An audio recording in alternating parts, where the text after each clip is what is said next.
उच्चतम न्यायालय ने अयोध्या भूमि मामले की सुनवाई की। पूरी न्यायालय ने मामले पर फैसला रखा सुरक्षित। 40 दिनों तक लगातार सुनवाई में विभिन्न पक्षों ने रखी अपनी दलील। महाराष्ट्र हरियाणा विधानसभा के लिए चुनावी घमासान हुआ तेज। प्रधानमंत्री नरेंद्र मोदी महाराष्ट्र में व भाजपा के वरिष्ठ नेता राजनाथ सिंह हरियाणा में कई रैलियों को करेंगे संबोधित। मुख्यमंत्री योगी आदित्यनाथ उपचुनाव क्षेत्रों में कर रहे हैं जनसभाएं। कांग्रेस ने कहा कि सपा बसपा नहीं लड़ रही है गंभीरता से चुनाव। भाजपा और कांग्रेस है आमने सामने। और विवाहित महिलाओं ने पति की लंबी उम्र की कामना के साथ आज रखा है करवा चौथ का व्रत। बाजारों में की खरीदारी, हाथों में रचाई प्यार की मेहंदी। नमस्कार, मैं हूं प्रणव अग्नोत्री और अब समाचार विस्तार से। उच्चतम न्यायालय ने अयोध्या भूमि मामले की सुनवाई पूरी कर ली है। न्यायालय ने इस मामले में अपना फैसला सुरक्षित रख लिया है। प्रधान न्यायाधीश रंजन गोगोई की अध्यक्षता वाली 5 सदस्यीय संविधान पीठ ने इलाहाबाद उच्च न्यायालय के सितंबर 2010 के फैसले के खिलाफ दायर अपीलों पर 6 अगस्त से रोजाना 40 दिनों तक सुनवाई की। इस दौरान विभिन्न पक्षों ने अपनी अपनी दलीलें पेश की। मामले पर अंतिम फैसला 17 नवंबर को आने की संभावना है। 40 दिन तक चली मैराथन सुनवाई के बाद सुप्रीम कोर्ट ने अयोध्या भूमि विवाद में फैसला सुरक्षित रख लिया है। कोर्ट ने आज सभी पक्षों को अपनी अंतिम बहस करने के लिए बुधवार शाम तक का समय दिया। आखिरी दिन कोर्ट में दोनों पक्षों के वकीलों के बीच नोकझोंक हुई और मुस्लिम पक्ष के वकील राजीव धवन ने हिंदू पक्ष की ओर से दिए गए नक्शे को फाड़कर फेंक दिया। इससे पहले दोनों पक्षों के बीच ऊंची आवाज में बहस से नाराज न्यायाधीशों ने कहा कि इस माहौल में वो सुनवाई नहीं कर सकते। हिंदू पक्ष में निर्मोही अखाड़े की ओर से वकील सुशील जैन, रामलला विराजमान की ओर से के परासरन, CS वैद्यनाथन, P नरसिम्हा, राम जन्मभूमि पुनरुद्धार समिति की ओर से PN मिश्रा, हिंदू महासभा की ओर से हरिशंकर जैन और गोपाल सिंह विशारद की ओर से रंजीत कुमार ने दलीलें रखी।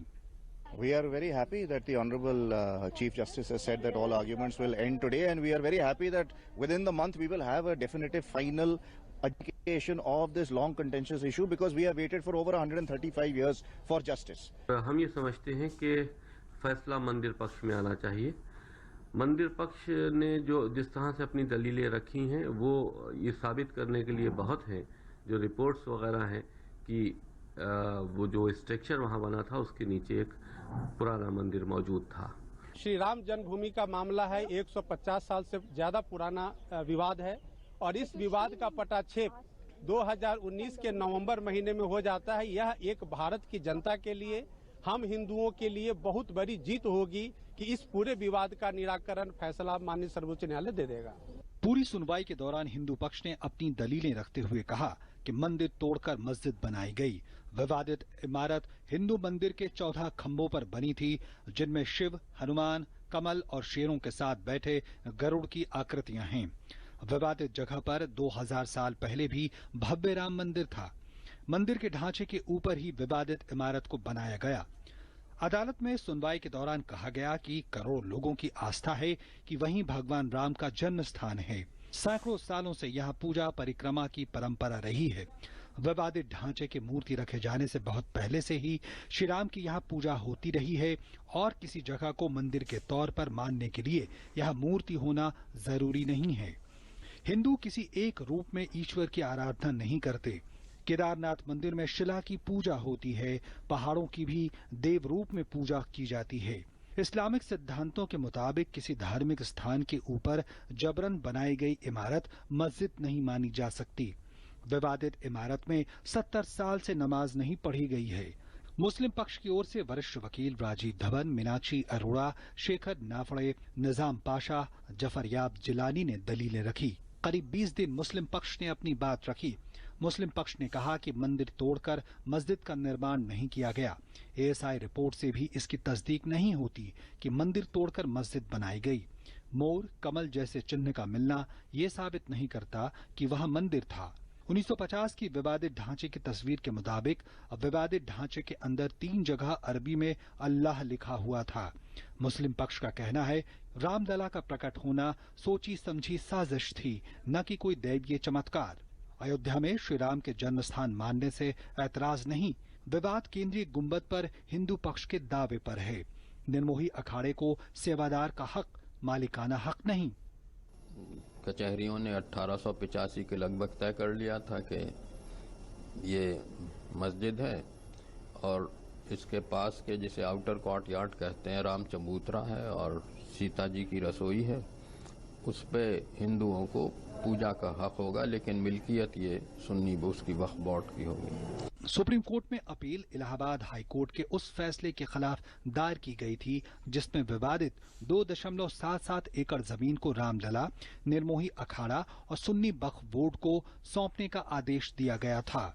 सुप्रीम कोर्ट की निगरानी में मध्यस्थता के प्रयास नाकाम होने के बाद सुप्रीम कोर्ट की संविधान पीठ ने 6 अगस्त से नियमित सुनवाई शुरू कर दी थी।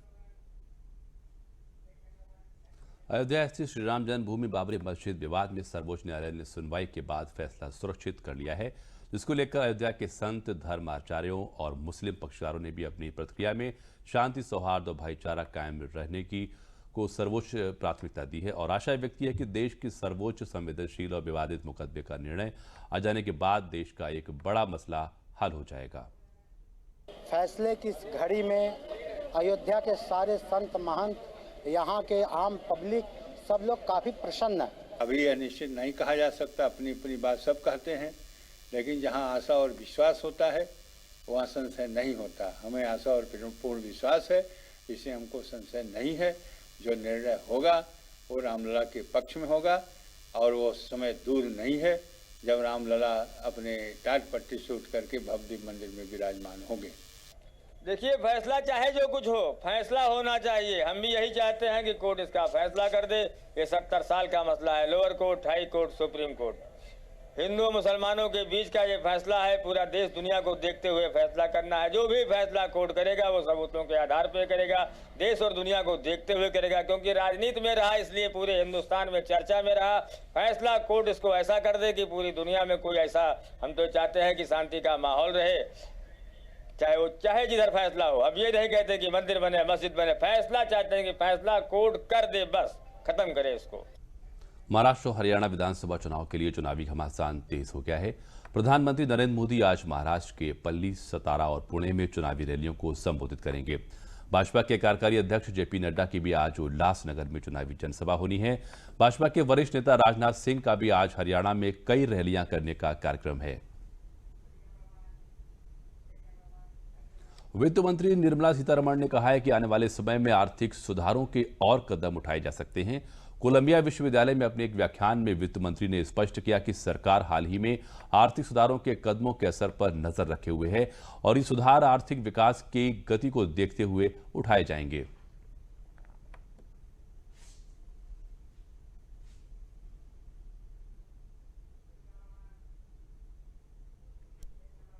प्रदेश के मऊ जनपद के घोसी विधानसभा के उपचुनाव में चुनावी जनसभा को मुख्यमंत्री योगी आदित्यनाथ ने संबोधित किया। इस अवसर पर उन्होंने कहा कि सपा, बसपा और कांग्रेस ने प्रदेश को अराजकता का माहौल दिया। भाजपा ने प्रदेश के विकास का मार्ग दिखाया है। मुख्यमंत्री ने कहा कि हमारा प्रत्याशी सामान्य घर का व्यक्ति है, सब्जी बेचकर अपने जीवन की गुजर बसर करने वाला व्यक्ति आपके बीच का है और आप इसे चुनाव जिताकर भाजपा को मजबूत करें। सरकार ने गरीबों के हित में कई योजनाएं चलाई हैं जिसका फायदा लोगों को मिल रहा है।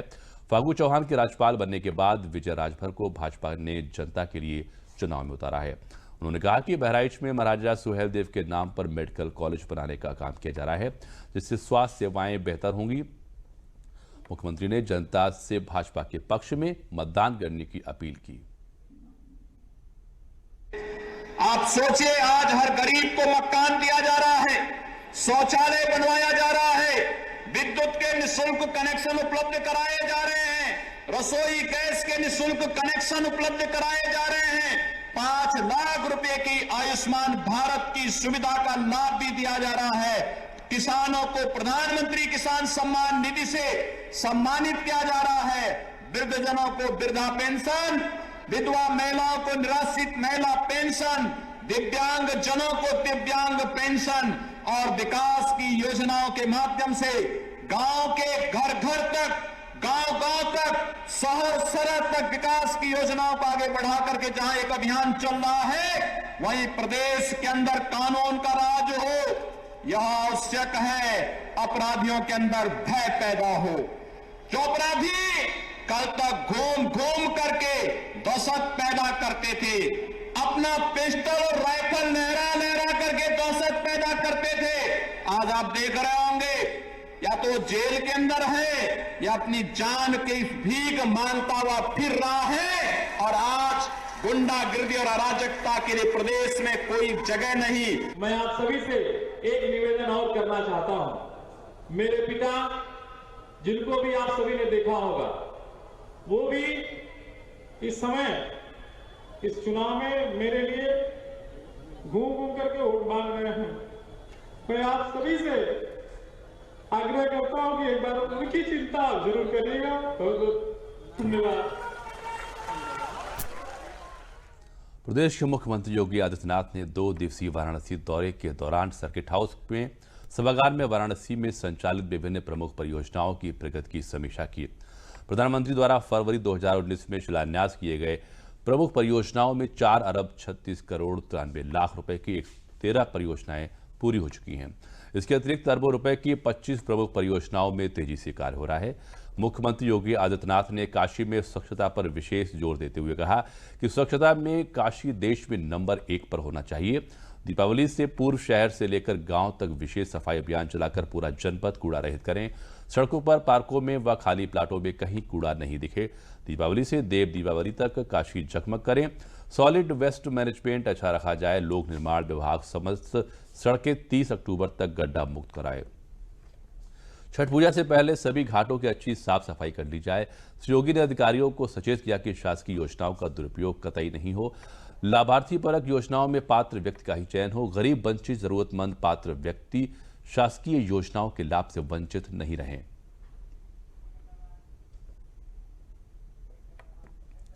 मुख्यमंत्री योगी आदित्यनाथ ने लखनऊ में कालिदास मार्ग पर सड़क सुरक्षा को लेकर एक वाहन रैली को हरी झंडी दिखाई। मुख्यमंत्री ने इस मौके पर लोगों से सुरक्षित वाहन चलाने के लिए यातायात नियमों का पालन करने की अपील की। मुख्यमंत्री ने रैली में शामिल 2 पहिया वाहनों पर बैठी सवारियों को भी हेलमेट लगाने के लिए चेतावनी दी। मुख्यमंत्री ने कहा कि पुलिस वालों की प्राथमिकता केवल चालान काटना नहीं, बल्कि लोगों को सड़क पर सुरक्षित चलने के लिए प्रेरित करना होना चाहिए। 25 ट्रैफिक पुलिस बाइकर्स, 25 कि सड़क सुरक्षा अभियान क्या होता और यातायात के सभी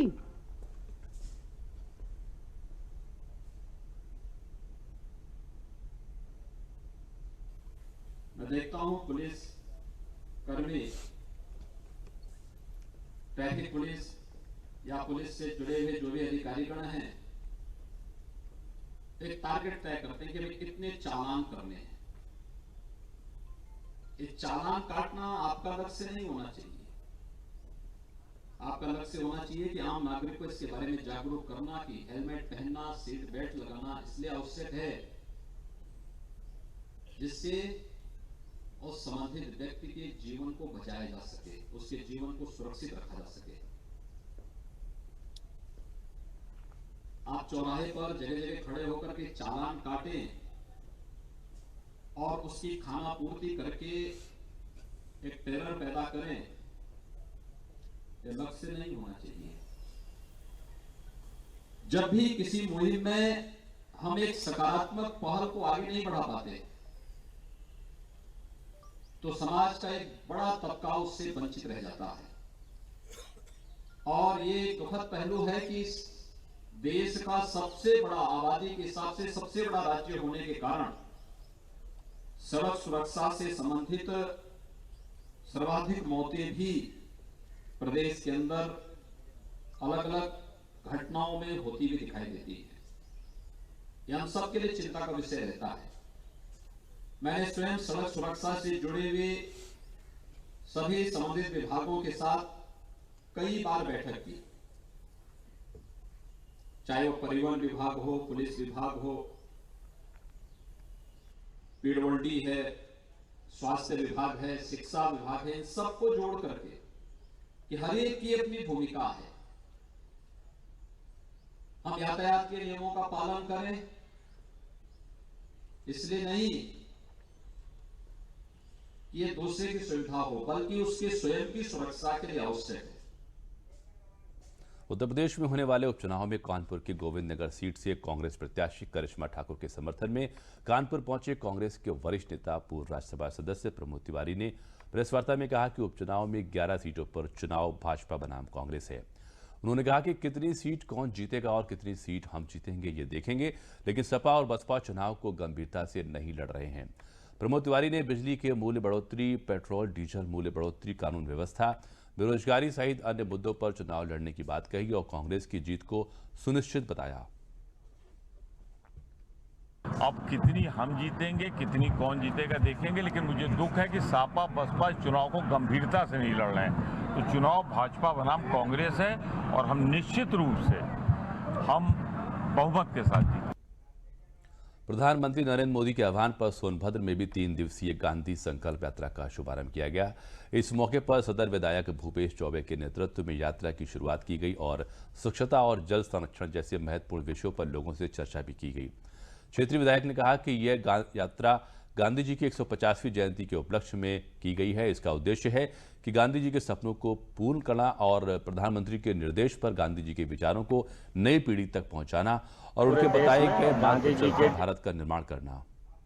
गांधी संकल्प यात्रा इस उद्देश्य के साथ कि हमारा गांव स्वच्छ रहे, स्वस्थ रहे, प्लास्टिक मुक्त रहे, गांव में जल की समस्या न हो, इन सब विषयों को लेकर के यह पद यात्रा चल रही है। देश के प्रधानमंत्री नरेंद्र भाई मोदी जी के इच्छा के अनुसार भारत का नव निर्माण जो चल रहा है, उस दिशा में एक कदम हम सब लोग को भी गांधी जी को श्रद्धांजलि देने के लिए एक पद यात्रा का माध्यम है। केंद्र सरकार की नीतियों के चलते इस वर्ष कालीन निर्यात ने नई ऊंचाई छू ली है। कालीन निर्यात संवर्धन परिषद के नए आंकड़े जारी किए गए हैं। वो मंत्रालय और सरकार को राहत देने वाले हैं। परिषद द्वारा जारी आंकड़े में 2018-19 में निर्यात आंकड़ा 12,365 करोड़ पहुंच गया, जो वर्ष 2017-18 से 1,200 करोड़ था। कालीन निर्यात में यह अब तक का सबसे ज्यादा निर्यात माना जा रहा है। अन्य क्षेत्रों में जहां मंदी की बात की जा रही है, वहीं कालीन निर्यात की सफलता से निर्यातकों में खुशी है। आज की डेट में माल नहीं आ रहा है, दिल्ली ट्रांसफर नहीं हो रहा है, क्योंकि हम तो पिछले 25 साल से तो बाहर जा नहीं रहा था। वहाँ जो भी मेन एक्सपोर्टर्स थे वहाँ के, उन्होंने सारा स्टेशन किया था दिल्ली में, सब ने अपने वेयर हाउस खोले थे, तो हम तो ऑपरेट वहीं से करते हैं। उनमें इतना दिखा स्टॉक कम होगा क्योंकि मूवमेंट ऑफ गुड्स बहुत कम है वहाँ से। अभी हम अपने वीवर्स को कॉन्टैक्ट नहीं कर पा रहे कि फ़ोन नहीं, आपको पता है मोबाइल नहीं काम कर रहे, तो हम फ़ोन पे पूछते थे उनसे, ये कारपेट ऑफ लूम हो गया, ये नहीं हो गया। तो 100-150 किलोमीटर दूर हमारे लूम्स होते हैं, कॉटेज इंडस्ट्रीज है, बॉर्डर एरियाज में हमारे काफ़ी लूम्स चलते हैं। जो भी उन्होंने अपने जो स्टेप्स उठाए हैं वो सिक्योरिटी पॉइंट ऑफ व्यू, हम उनको नहीं बोलेंगे कि सिक्योरिटी को साइड पर रख के हमारी इंडस्ट्री को आगे बढ़ाओ। हर एक चीज़ की प्रायोरिटी होती है अपनी अपनी जगह पे। कुछ सोच के ही किया होगा सरकार ने, हो सकता है आने वाला टाइम जो है वो बहुत फ्यूचर अच्छा हो। हमारे लोकप्रिय प्रधानमंत्री जी ने हम लोग को एक लक्ष्य दिया था कि 2022 तक अपना टर्नओवर डबल करिए, 10,000 करोड़ से बढ़ा के 20,000 करोड़ करिए। तो हम लोग 20% पिछले साल की अपेक्षा बढ़ चुके हैं और इसी तरह बढ़ेंगे आगे। पूरे दुनिया में भले ही मंदी चल रही है, आप किसी भी सेक्टर को उठा के ले लीजिए, किसी भी इंडस्ट्री को देख लीजिए, सब जगह मंदी है, चाहे अमेरिका हो चाहे यूरोप हो, कहीं पे भी देख लीजिए, हर जगह मंदी है। फिर भी उसके बावजूद भी, इतने मंदी के बावजूद भी हम लोगों ने अपने लक्ष्य की तरफ अग्रसर किया है और आप इसका रिजल्ट अपने सामने देख रहे हैं कि 10,000 की जगह हम लोग 12,000 करोड़ पहुँच चुके हैं। कालीन निर्यातक खुशी जैन ने इसके लिए मोदी सरकार की नीतियों को बधाई देते हुए कहा कि भारत के निर्यातक दुनिया के सभी देशों में अपनी पहुंच बनाकर बेहतर मार्केटिंग की बदौलत ये लक्ष्य हासिल कर रहे हैं। कालीन निर्यात संवर्धन परिषद के अध्यक्ष सिद्धार्थ नाथ सिंह ने कहा कि देश भर से कालीन निर्यात के जो आंकड़े आ रहे हैं वो सुखद हैं और हर तरफ मंदी की बात हो रही है। ऐसे उद्योग लगातार बढ़ना अच्छा है, लेकिन उन्होंने कहा कि उत्तर प्रदेश से होने वाले हस्त निर्मित कालीन निर्यात में कमी आ रही है और ये चिंता की बात है। देखिए, इतना टर्नओवर होने का ये भी रीज़न हो सकता है कि जो चुनिंदा कंपनीज़ हैं और जो यूएस और हर जगह अपना स्टोर्स खोल के बैठे हुए हैं आज के टाइम पे, उन्होंने कोई इस प्लैनेट में छोड़ी नहीं है, अंटार्कटिका और आर्कटिक ओशन को छोड़ के। सो वो हर जगह है और उनका ये जो एक्सपोर्ट फिगर है काफ़ी दिन पे दिन बढ़ता जा रहा है। बट ओवरऑल अगर हम देखें कारपेट इंडस्ट्री, सबका ये सिनेरियो नहीं है। बट जैसे जो कुछ हैं, जो चुनिंदा आप बोल सकते हैं, जो यूएस में उन्होंने अपने शोरूम्स कर लिए हैं, पूरा यूरोप में खोल लिए हैं, so they are doing tremendously good और जिनकी वजह से हमारा एक्सपोर्ट काफ़ी बढ़ रहा है। भारत सरकार के सांख्यिकी डिपार्टमेंट की तरफ से लगभग 12,000 करोड़ के ऊपर हमारा निर्यात पिछले मार्च 19 का रहा है। और इंडस्ट्री हमारी बहुत बड़ी है। पानीपत, जयपुर, आगरा, कश्मीर, भदोही, मिर्ज़ापुर, बनारस, साथ साथ अब साउथ में भी एलएपी कुरूर में भी हमारे कारपेट बनने लगे हैं, बीकानेर में कारपेट बनने लगे हैं और वहाँ के एक्सपोर्टर भी आ गए हैं। साथ साथ नोएडा भी एक अच्छा सेंटर हो गया है। तो सारी चीज़ें को देखते हुए हमारा एक्सपोर्ट चारों तरफ से बढ़ रहा है। ग्रेटर नोएडा के अत्याधुनिक India expo centre and mart में 48वें IHGF दिल्ली मेले का उद्घाटन केंद्रीय कपड़ा सचिव रवि कपूर ने बुधवार को किया।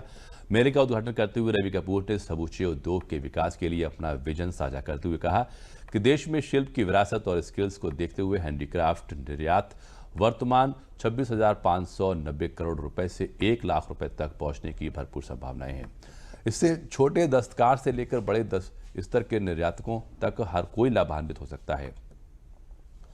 भारतीय हस्तशिल्पियों का यह भव्य शो 20 अक्टूबर तक चलेगा। EPCH के महानिदेशक राकेश कुमार ने बताया कि पर्यावरण संरक्षण और दीर्घकालिक विकास को प्रोत्साहन देने के उद्देश्य से इस बार शो में रिफ्यूज, रीयूज और रिसाइकिल पर ध्यान यहाँ इस मेले में मुख्यतः हम लोग सस्टेनेबिलिटी पर जोर दे रहे हैं। ई वेस्ट के जरिए हमने यहाँ काफ़ी डेकोर बनाए हैं। 3,200 एग्जीबिटर इस मेले में पूरे देश से भाग ले रहे हैं और लगभग 7,000 फॉरेन बायर इसके अंदर में आ रहे हैं, जो यहाँ पर आने वाले 5 दिन के अंदर में लगभग 4,000 करोड़ रुपए का बिजनेस बुक करेंगे। आज करवा चौथ पर सभी विवाहित महिलाएं अपने पतियों की लंबी उम्र के लिए व्रत रखती हैं और चांद को देखकर अपना व्रत खोलती हैं।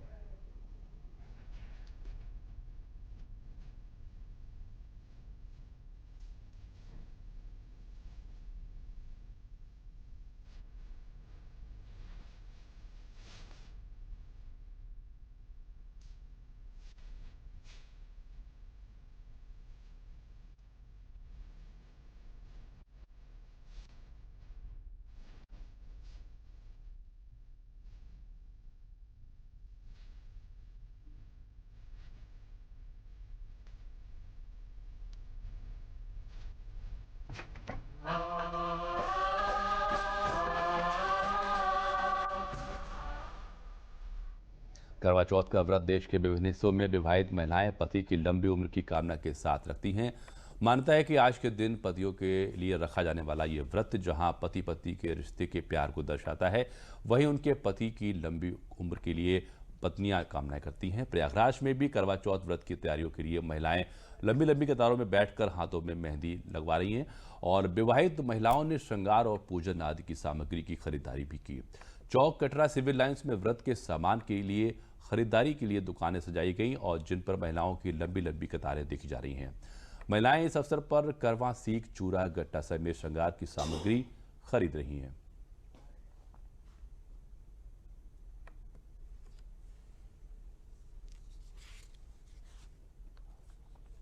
बड़ा इंतजार रहता है इस चीज़ का और बड़े उल्लास से ये त्यौहार हम लोग मनाते हैं। नए कपड़े खरीद लिए हैं क्योंकि अब दिन पे दिन फैशन ट्रेंड भी चेंज होता जा रहा है, तो साड़ी की जगह अब की बार लहंगा चुन्नी या कुर्ती प्लाजो दोनों ही तैयार करवाया है। जो पसंद आ जाएगा वो पहन लेंगे। पूजा की तैयारी सामग्री सब ले ली है।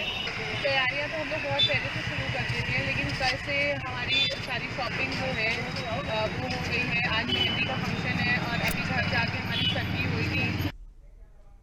भाजपा सरकार आने के बाद गरीब जनता के साथ हापुड़ में कुम्हारों के भी अच्छे दिन आ गए हैं। भाजपा सरकार में कुम्हारों की आय भी दोगुनी हो गई है।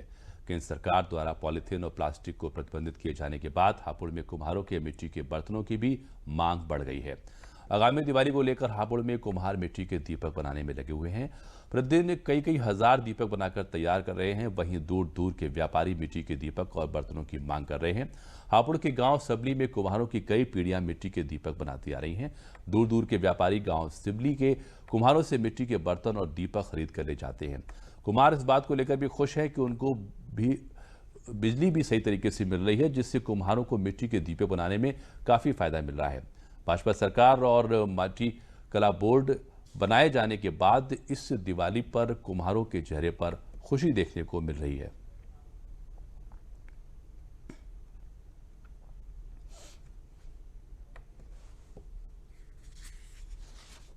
हमारा दिवाली का व्यापार है दीपलेन का, और दिवाली पास आ रही है, काफ़ी रौनक है, मगर जो लाइट सही आ रही है, मिट्टी हमारी जो दूर से आ रही है महंगी आ रही है, और काफ़ी अच्छी रौनक है, दिवाली जैसे पास आ रही है, काफ़ी अच्छा व्यापार है, ऐसी बात नहीं है। दूर दूर से जो आते हैं ग्राहक आते हैं, दुकानदार आते हैं।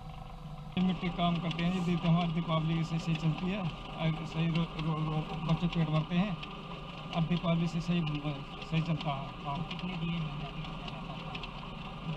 दिए वहाँ से गजवास आते हैं, ये अब दिए बनाते हैं, अरे ये भोपाल उठा के ले जाते हैं। ये बाहर से दुकानदार आते हैं, ग्राहक आते हैं और दिए खरीद कर ले जाते हैं, बहुत दूर दूर से भी आते हैं, और ज़्यादातर खासियत दिए की यहाँ है कि यहाँ बढ़िया माल पका जाता है। दिवाली तक ही काम चलेगा, सही चल रहा है। हाँ, भोपाली गाजियाबाद से, हापुड़ से, दूर दूर से आते हैं भोपाली, ले जाते हैं दिल्ली। हाथरस में भारतीय कृषि अनुसंधान पूसा ने दिल्ली से आई टीम ने बासमती चावल की गुणवत्ता परखने के लिए जिले के कई इलाकों में खेती की मिट्टी व सिंचाई वाले पानी के सैंपल लिए हैं। वहीं धान की पैदावार और खड़ी फसल को भी देखा और किसानों से भी बातचीत कर बासमती चावल के बारे में जानकारी हासिल की। हमारे देश के बासमती चावल की डिमांड विदेशों में काफ़ी अच्छी है, लेकिन पिछले कई सालों से डिमांड में आई कमी के कारण बासमती चावल के एक्सपोर्ट में भारी गिरावट आई है, जिसके कारण किसानों को बासमती का उचित मूल्य नहीं मिल पा रहा है। इस एक्सपोर्ट में आई गिरावट के कारणों के पीछे बासमती चावल की गुणवत्ता को जिम्मेदार ठहराया जा रहा है। इन्हीं सब बातों की जानकारी करने भारतीय कृषि अनुसंधान पूसा ने दिल्ली से निरीक्षण करने आए हैं। निरीक्षण के बाद किसानों को तकनीकी रूप से अच्छा उत्पादन करने की जानकारी दी जाएगी।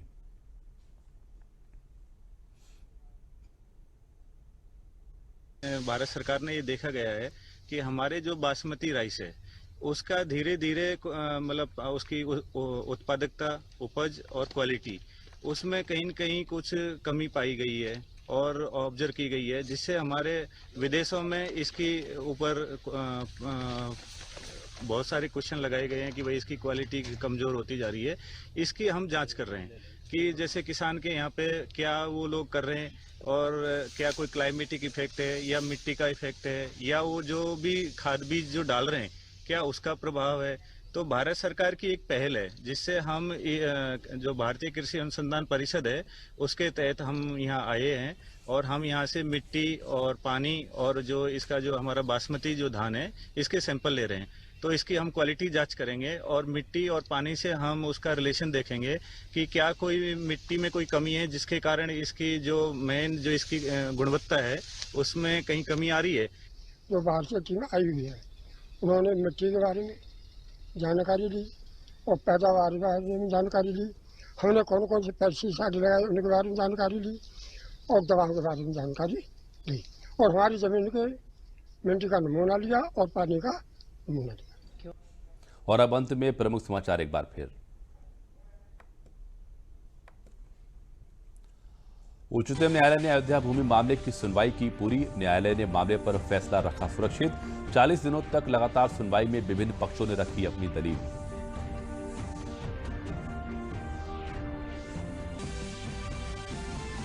महाराष्ट्र हरियाणा विधानसभा के लिए चुनावी घमासान हुआ तेज। प्रधानमंत्री नरेंद्र मोदी महाराष्ट्र में व भाजपा के वरिष्ठ नेता राजनाथ सिंह हरियाणा में कई रैलियों को करेंगे संबोधित।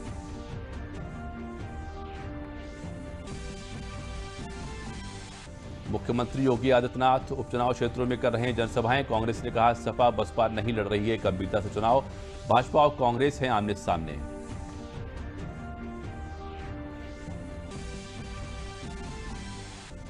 और विवाहित महिलाओं ने पति की लंबी उम्र की कामना के साथ आज रखा करवा चौथ का व्रत। बाजारों में की खरीदारी, हाथों में रचाई प्यार की मेहंदी।